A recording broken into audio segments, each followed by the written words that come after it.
Hello, welcome to another video from EarnPed.com. I'm StevieB, happy to have you all with us today. I am still in space doing a little bit of skilling on my VSE.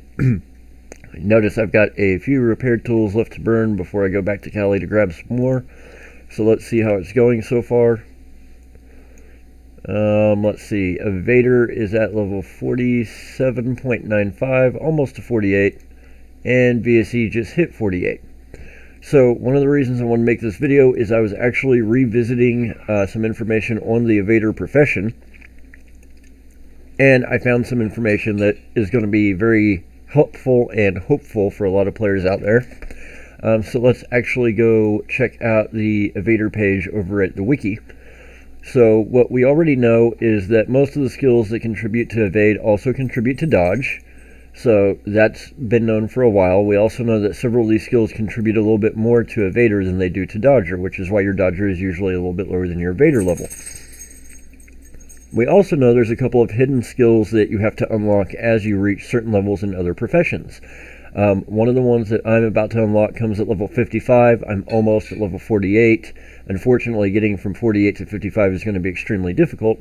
However, it's a pretty big chunk of the evader skill, but there's one other that I wanted to look at. So let's go down here all the way to the bottom, and let me get this where you guys can see it, so I know you guys can see it. Give me one sec.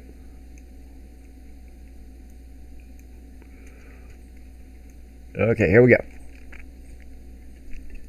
So, agility, we all know about that one. Combat reflexes, we all know about that one. And then there's this one here that we tend to skip. It is a hidden skill, and it's combat sense.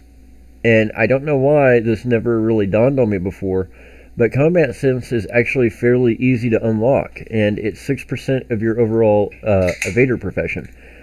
So combat sense unlocks at level 50 in any hit profession except for Mind Force. So this is amazingly helpful and amazingly hopeful for a lot of newer and mid-level players, because getting to level 50 hit is not that hard, especially when you're using BLP and laser weapons. I blew past level 50 hit months ago, back at like Halloween, and the only reason I was below it then was because I used to have to chip out when Mayhem was a competition. So knowing that combat sense is 6% of your evader skill, that is going to be very, very helpful for people who've already unlocked serendipity and already built serendipity up quite a ways, people who've already unlocked avoidance and built avoidance up a ways, and they're kind of stuck waiting to unlock quickness, which is the one I'm trying to unlock right now. Quickness is 9% of your evader profession. That is a whole lot of evader. Once you've got those, the only one left is intuition, which is level 80. Very few people will get there. However, one cool thing, if you happen to do VSE, is VSE unlocks intuition at level 80 also. However, unfortunately, intuition is only 3% of your evader profession. So, looking at that, I was like, holy crap, I already unlocked that and didn't even know it. I went and sorted my skills, and combat sense right there. I've already got 4,756 points of combat sense. So that has been raising my evader profession without me even knowing it. So if you're already to where you've unlocked serendipity, you might have even already unlocked avoidance, and you're just kind of stuck trying to get to where you can unlock quickness, the good news is you will unlock combat sense, and you'll be able to do it when you're just out hunting, when you're just out playing the game, having fun, not actually trying specifically to focus on evader. So there is extremely good news.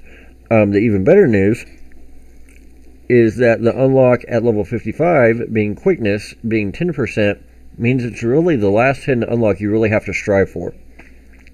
Once you've got that, there's really not a lot of sense worrying about intuition with it only being 3%.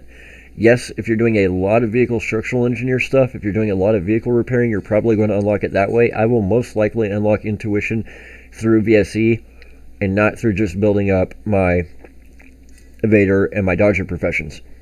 The reason I say that at that point you're kind of done is you really don't have to focus on it anymore. If you look at the highest level players in game, a lot of their defense skills for dodger and evader are well over level 100. Well, The reason for being is once you've got that unlock, as you're out hunting, you're going to be getting all those skills. You're going to be getting quickness, serendipity, courage, athletics, alertness, evade, avoidance, combat sense, combat reflexes. It's just going to build over time. So by the time someday you get to level 200 laser sniper hit, you're probably going to have a level 80, 90 evader. It's probably just naturally going to happen. This is why if you ever see Messi's stats, his evade and defense are all well over level 100. So, that is the first bit of good news I wanted to put out there. Helpful news for people who might be kind of stuck in a rut and are waiting for their defense skills to grow, or hoping that they'll grow or they'll get to that next unlock. The good news is there is an unlock that's not that hard to hit, and a lot of you might have hit it already and not even known it. Also, while I've got it on the screen, the interactive space map is super awesome. I think Annie made this long ago. You click on an area you want to go to, and it's got the waypoint right there. You just copy it, copy the whole thing, just like, just copy the entire thing just like that. Hit copy. Go over to your game, go down to main, local, paste it, and then hit enter, and it'll pop it up as a waypoint on your map. Super, super cool. So you can find that. I'm not sure what the original link is, but the one that I use is absolutelyanythingelse.com/Entropia space map /?I=1. Again, that's absolutelyanythingelse.com/Entropia space map /?I=1 is the link that I use. The original link that Annie put up, I have long lost and cannot seem to find anymore. So, that being said, I hope that is a little bit of interesting information for you on how to get waypoints in space. I also hope it's a little bit of interesting information for you on how you can continue to grow your evader profession when you're kind of stuck in that mid-level rut. And while I've got y'all's attention, I wanted to give you guys a little bit more information that my wonderful friend G-Dog sent me the other day. I love being right so dang much. In the last video, we looked at the official statement Mindark put out about Loot 2.0 and efficiency and yirda, and the thing that everybody's hanging their hats on. Dog was so nice, he sent me some more information from entropiauniverse.com/bulletin/buzz/2017/ blah blah blah. You can read it right there. So let's get to the important part, and this is something I said in my last video. Loot value calculations and composition of the items in loot will be affected by properly matching avatar skills and gear to the creature being hunted, rewarding efficient kills with more interesting loot. For optimal loot, it will be important to avoid inefficiencies such as low damage output compared to creature health, excessive time and cost to kill, overkill damage, unmaxed weapons, and other factors. So just like I said in my last video, you're not going to have good loot no matter what weapon you use, no matter what the damage per peck or efficiency is if you're a level 10 player hunting a Mulciber without any armor. No way. Just like I said in the last video 4 days ago.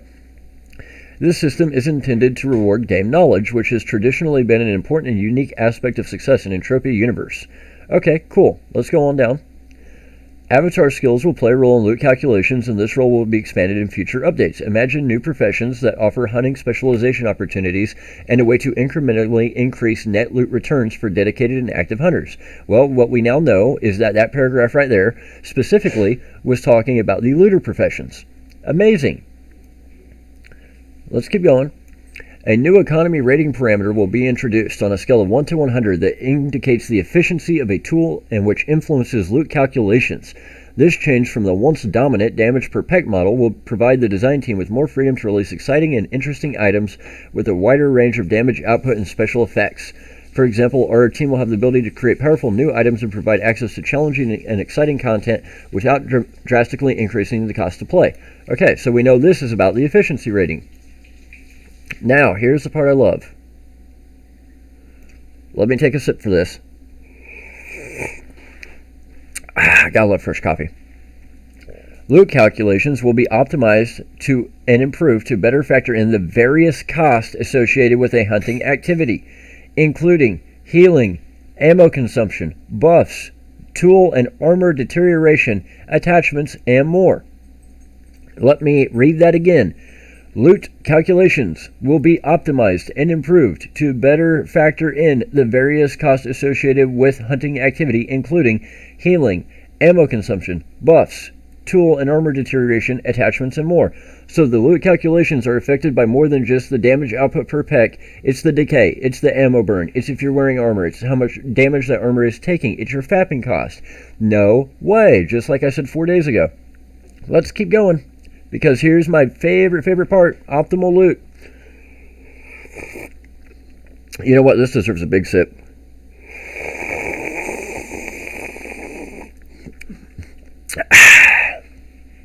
Another special feature of Loot 2.0 that has sparked a lot of discussion and speculation is optimal loot.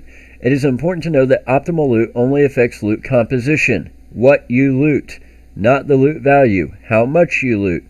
There is no optimal loot penalty for hunting creatures that are well below your avatar's level. In fact, most such kills will meet the requirements of for optimal loot composition. To best achieve optimal loot, here we go, are you ready for it? Be sure to have the hit ability and damage profession requirements maxed at 10 of 10 on the weapon your avatar is using. Avoid over-amping, using a weapon amplifier that adds more than 50% of the max damage to the weapon to which it is equipped. Minimize healing cost and the need to interrupt damage dealing to heal, less fapping. In general, the lower the cost to kill a creature, the higher the proportion of loot composition will be optimal. Let me read that again. In general, the lower the cost to kill a creature, the higher the proportion of the loot composition will be optimal. Let me read that a third freaking time. In general, the lower the cost to kill a creature, the higher the proportion of the loot composition will be optimal. What are the other two factors in efficiency other than damage per pack? It is decay and ammo burn. And what gives you a high efficiency rating? A low decay and a low ammo burn. Let me read it a fourth time. The lower the cost to kill, the higher the proportion of loot comp will be optimal. AKA, the higher the freaking efficiency rating of the weapon, the more the loot composition will be optimal, because not only are you dealing more damage per peck, but you have lower decay and you have lower ammo burn. Mix that in with proper skills and proper armor and proper fapping, and what do we have? We have optimal loot. Thank you, mic drop, shut up, sit down, go sit in the corner. I am tired of people wanting to argue this point to death when it is right there in black and white. If you want to go off the information they put on the forum after Loot 2.0 was released, when they're saying, yes it is, no it isn't, yes it is, no it isn't. When the very first line is, we didn't do this, and the next two paragraphs are, yes we did, I don't know what to tell you. Go back to the original announcement, this one right here, this is the one I was originally looking for, when they were talking about the changes they were making live while they were making them, before they had been released to the general public. There it is, black and white. Lower the cost to kill, the better your loot comp will be. Cost to kill is more than just damage per peck. It is also decay, it is also ammo burn. Thus, the higher the efficiency, the better your loot comp. Everybody that wants to keep arguing this point with me, there it is. That is what they said when they were designing it, when they were programming the algorithm. Thank you. Thank you, thank you, thank you. And thank you, a huge thanks to Dog for sending this to me, because this is the one I was originally looking for. This is the one that they were doing live while they were creating it. This is when they were talking about looter professions while they were still programming them. So yes, this is the one I'm going to base my play off. After my last video, I actually wanted to do a video where I took a high DPP low efficiency weapon and a high DPP high efficiency weapon that did the same kind of damage output, and I wanted to go do like 1,000 ped run with both of them and compare the results. But the oxymoron is you really can't. Short of actually having the C120 FEN and having Messi's dagger and taking both those and going and doing a run like that, you really can't do it, because you almost cannot find a high efficiency weapon that does not also have high damage per peck. It's impossible, because the damage per peck is such a huge portion of that calculation. However, the part people have been trying to argue with me about is the decay and the ammo burn, which affects that efficiency rating, not really mattering. Well, there it is in black and white as they were creating it. The lower the cost to kill a creature, the higher the proportion of the loot composition will be optimal. Guys, I have the BP20 FEN. It's in my inventory right now. It is right freaking here. There it is in all of its glory. Okay? There is a reason I do not take this weapon and go hunt level 200 creatures and just shoot them to death over a 5-hour period. Because it would do me no good. My returns would suck. My loot composition would suck. Because of the damage output compared to the creature size. It just would not work. Okay, there's more that goes into it than just the stupid damage per peck. As I've said all along, the efficiency rating is a huge indicator. And what does the efficiency rating make up? The damage per peck, the decay, and the ammo burn. So there it is in black and white. I am correct. Right there, read it again, read it 500 more times, read it till your eyeballs bleed, then keep reading it, because that's how this game works. So, that being said, we can officially move on. I love it when I am right. I so love it when I am right. See guys, the problem is when I read something, I don't forget it. So you can send me something that looks kind of similar to it, and I'm going to be like, that doesn't quite look right, which is what happened the other day. But when you send me the one I'm actually thinking of, I will totally know it. So, moving on. That being said, where do we go from here? From here, up, and away. I was having a conversation 2 nights ago with somebody about this. Somebody that a lot of you guys know, either in-game or from my videos, happened to call me while I was on my work break at lunch. While I was at lunch on my work break, I should say. And we got to talking, and one of the biggest problems that I think most people have is just getting there. Just getting to the point where the game is actually sustainable. And the reason I say that is in order to do that, you have to have a convergence of many things. A, your skills have to be astronomically high. Astronomically high skill is how people like Messi get those defense professions that are over level 100. Well, if he's level 220 knife fighter and his dodger and evader are level 115, 120, there's not many things in game he's really too terribly worried about going out to hunt. So he's got a wide range of mobs at his disposal. So if they change the loot pool, and if this mob over here suddenly has a better loot pool than this mob he's been hunting, he can just switch over. He doesn't have to worry about how it's going to affect him from a defense standpoint. He's also made a large investment in game. He's got some of the best armor in game. So if the defense alone won't do it, he just throws his armor on, right? Not a big deal. He's also got some of those uber weapons. Doesn't matter if it's his unique dagger. Doesn't matter if it's like a BC 120 FEN. Doesn't matter if it's, anything with an efficiency rating over 85 or a high damage per peck output. He's made that investment. It's getting to that point that is hard for the vast majority of people. To start playing is easy. A lot of people start at Camp Icarus and, they stay there for a month or two and then they decide they don't want to play the game anymore. But for those people who really want to get to where the game is super profitable and super fun to play, and they can just grind it out 24/7 without a need to continuously be pumping money into the game, the prerequisite is getting there. And it's a long road to get there. It's a long road to get the money in-game to be able to afford the kind of items you need as far as a FAP, armor, and weapons. It's a long road to getting your hunting professions where they need to be able to use some of the best weapons in-game. The new Mayhem Nano Blade Modified they came out with, one of the new highest damage per second weapons in game. I think it has a professional level requirement of like 150 hit and damage for Sword Fighter. That is a massive, massive leap, considering that most people don't even get there from BLP and Laser Rifle, much less from Melee, much less from Sword Fighter, right? So very few people in game have those kind of skills because very few people have put in that kind of time into making it work. So needless to say, it's the long road to getting to Uber that is going to be the biggest problem for 99% of players. It can be from a time constraint, it can be from a money constraint, it can be from a knowledge constraint, it can be from all three. So that is going to be the hardest part. I do not think I can think of a player who has ever gotten there and then decided it was something bad. I don't think I can think of a player who has gotten there and decided, oh, I just don't want to play this game anymore, or oh, this game is suddenly not worth playing.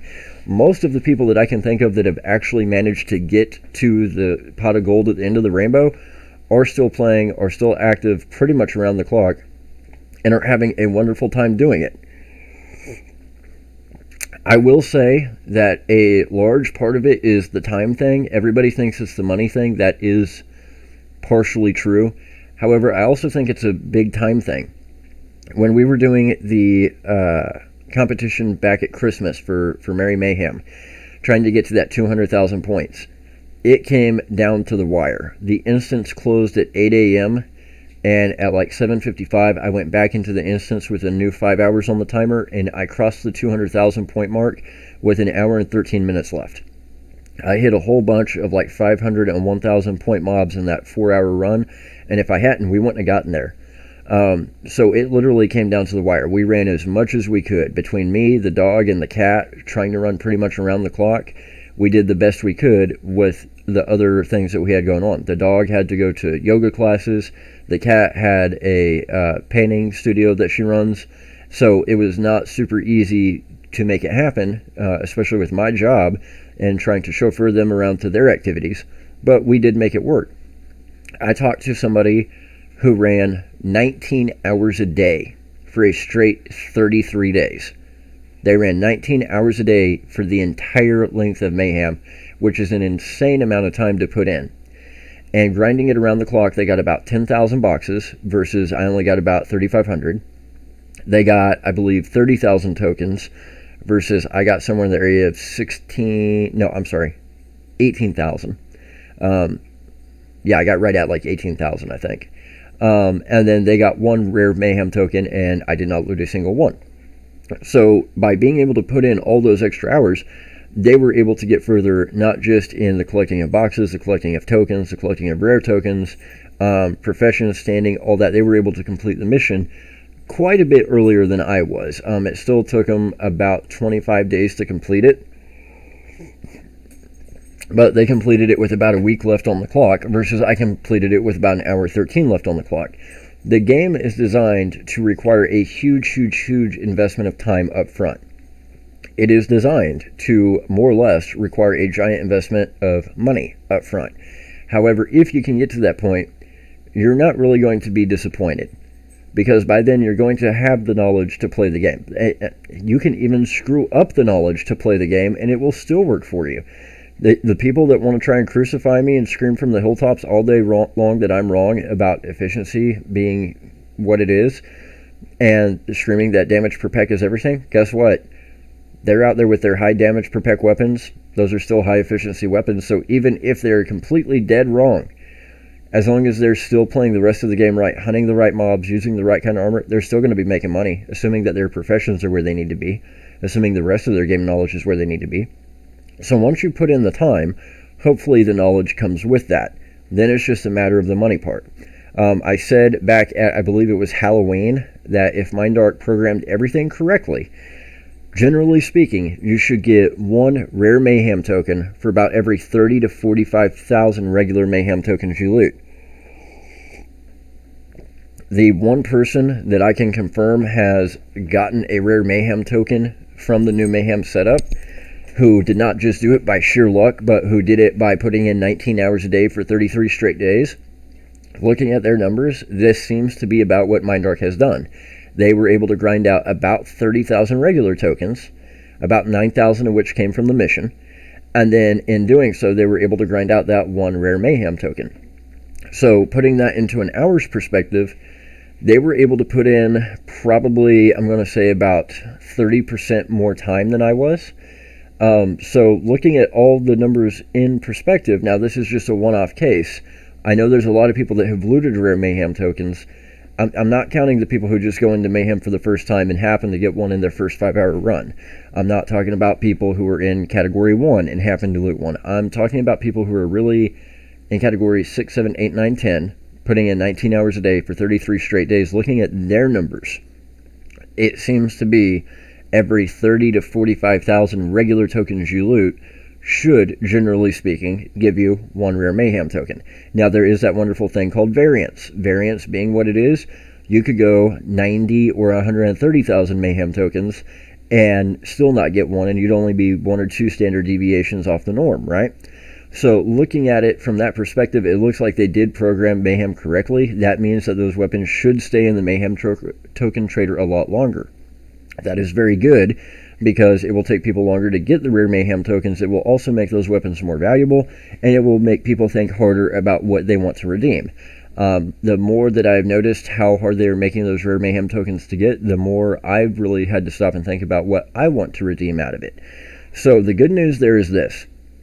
If you're willing to put in the time, and you're willing to get your profession levels up, and you're able to cross that threshold of Evader level 55, and you're able to keep on going and get it where your professions start to even out, so your Dodger and your Evader are just growing as you play, and you're willing to put in the time to get that game knowledge, and you can put in the time to get that money in game, to get some of the best FAPs, some of the best armor, some of the best gear there is, a lot of those weapons that you're going to want are either still going to be in the Mayhem Token Trader, or are going to be getting ready for purchase over the next 36 months.